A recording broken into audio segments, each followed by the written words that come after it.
என்னதான் ஆச்சு? இந்த பாரதி முன்னாடி ஏன் தான் இப்படி நடந்துக்கிறாரு? எவ்வளவு பெரிய மீட்டிங், ஆனா ஆதி அத பத்திலாம் கொஞ்சம் கூட கவலைப்படாம சாப்பாடு முக்கியம்னு அந்த பாரதி வீட்டுல சமைச்சத உட்காந்து சாப்பிட்டுக்கிட்டு இருக்காரு.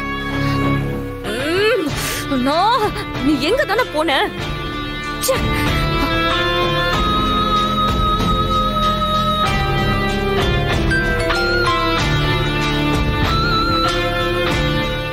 மித்ரா, நானே உனக்கு கால் பண்ணணும்னு நினைச்சேன்.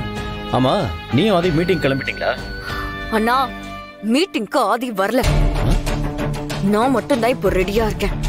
ஏய், நீங்க 2 பேரும் சேர்ந்து போகதான் நான் வீட்லயே இருந்தேன். ஆதிக்கு ஆபீஸ்ல தடபுடலா விருந்து நடந்துகிட்டு இருக்குன்னு அவரு I'm already tired, நான் மீட்டிங்க்கு வரல, நீ போன்னு என்கிட்ட சொல்லிட்டாரு. வாட்? விருந்தா? ஏய், என்ன சொல்ற மித்ரா? இன்னைக்கு நீங்க லஞ்சுக்கு போறதுதானே பிளான்? எல்லா பிளானும் சொதப்பிடுச்சுன்னு. காலையில நான் ஆபீஸ்க்கு கிளம்புனதுல இருந்து அந்த பாரதினால எனக்கு டென்ஷன் டென்ஷன் டென்ஷன். மித்ரா, தயவு செஞ்சு பாரதியை பத்தி என்கிட்ட பேசாத. அவன் பேரை கேட்டாலே இரிட்டேட் ஆகுற. சரி, என்ன நடந்தது?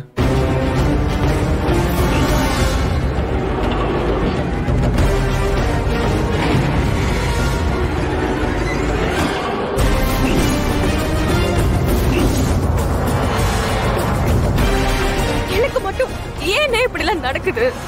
அது என் பேச்ச கொஞ்சம் கூட மதிக்கவே மாட்டேங்கிறாரு. எப்ப பார்த்தாலும் அந்த பாரதி பாரதின்னு இருக்காரு. எனக்கு என்ன பண்றதுன்னே தெரியலன்னு. மித்ரா, சரி, அதுக்கப்புறம் என்னாச்சு? என்னத்த சொல்றது இதுக்கப்புறம்? அந்த கிழவி வீட்டுல மட்டும் எனக்கு பண்ற டார்ச்சர் பத்தாதுன்னு இன்னைக்கு ஆபீஸ்க்கு பெரிய டிஃபன் கேரியரை கட்டிட்டு எடுத்துட்டு வந்துட்டான். ஏய், ஆதி ஏன் இப்படி கொஞ்சம் கூட பொறுப்பு இல்லாம நடந்துக்கிறாரு? நீ சும்மா இருந்த? எம்டி மாதிரி நடந்துக்கிறியான்னு கேட்டதுக்கு நக்கல பதில் சொல்றாருன்னு. அண்ணா, என்னால அங்க நிக்கவே முடியல. அதான் கிளம்பி வந்துட்டேன் வெளியில. மித்ரா, இப்ப நீ அந்த மீட்டிங் அட்டெண்ட் பண்றதுதான் ரொம்ப முக்கியம். ஆதிக்கு வேணும்னா அது தெரியாம இருக்கலாம், ஆனா உனக்கு அது புரியும் நம்புறேன். மீட்டிங்கை முடிச்சிட்டு நேரா வீட்டுக்கு வா, மத்தத அப்புறம் பேசிக்கலாம். ஓகேண்ணா, நான் மீட்டிங்க்கு கிளம்புறேன்.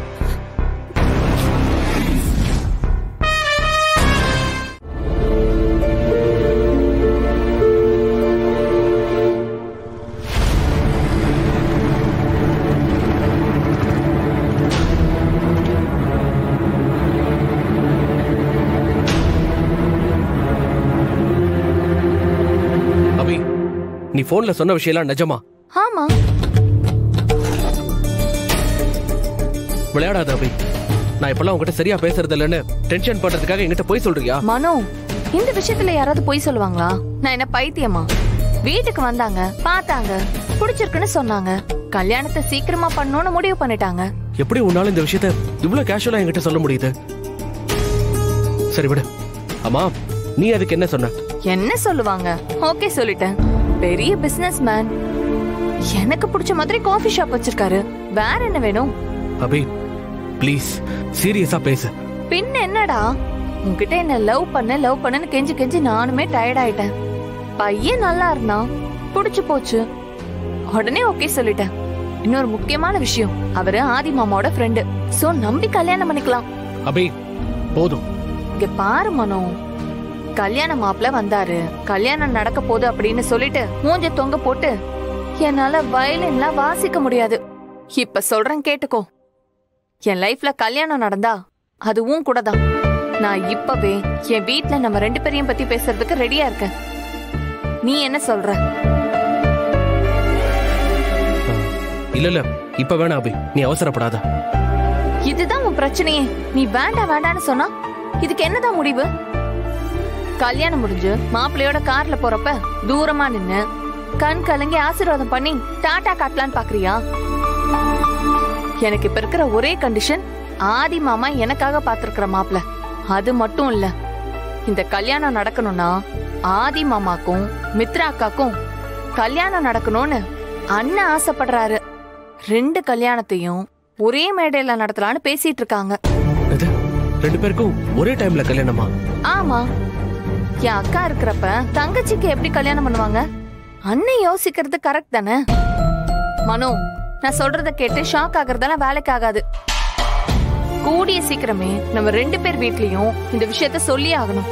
அப்படி நீ சொல்லல, நான் சொல்ல வேண்டியதா இருக்கும். என்னால உன்ன மாதிரி எல்லாம் இருக்க முடியாது.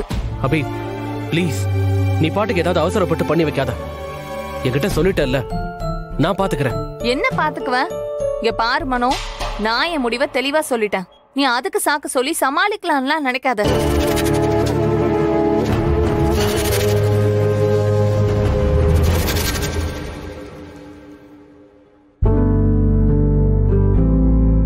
என்னாச்சு?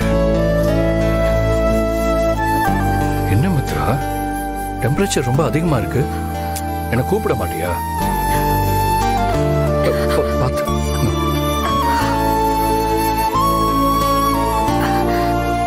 தெரியல, அது ஈவினிங்ல இருந்தே ஒரு மாதிரி டயர்டா இருக்கு. டேப்லெட் போட்டா சரியாயிடும்னு நினைச்சேன். ஆனா டைம் ஆக ஆக டெம்பரேச்சர் அப்படியே ரேஸ் ஆயிடுச்சு. ஏன் இந்த மாதிரி கேர்லெஸ்ஸா இருக்க? என்கிட்ட ஈவினிங்கே சொல்லியிருந்தா ஹாஸ்பிட்டல் போயிருக்கலாம்ல. சரி பரவாயில்ல, எப்ப கிளம்பு, ஹாஸ்பிட்டல் போலாம். இப்ப வேண்டாம் ஆதி. காலையிலயும் இதே மாதிரி இருந்துச்சுன்னா அப்ப நம்ம ஹாஸ்பிட்டலுக்கு போலாம். டாக்டர் பிரிஸ்கிரைப் பண்ண மெடிசன் என்கிட்ட ஒண்ணு இருக்கு, அத சாப்பிட்டாலே சரியாயிடும். சரி, அந்த மருந்து எங்க இருக்கு? அந்த டிராயருக்குள்ள.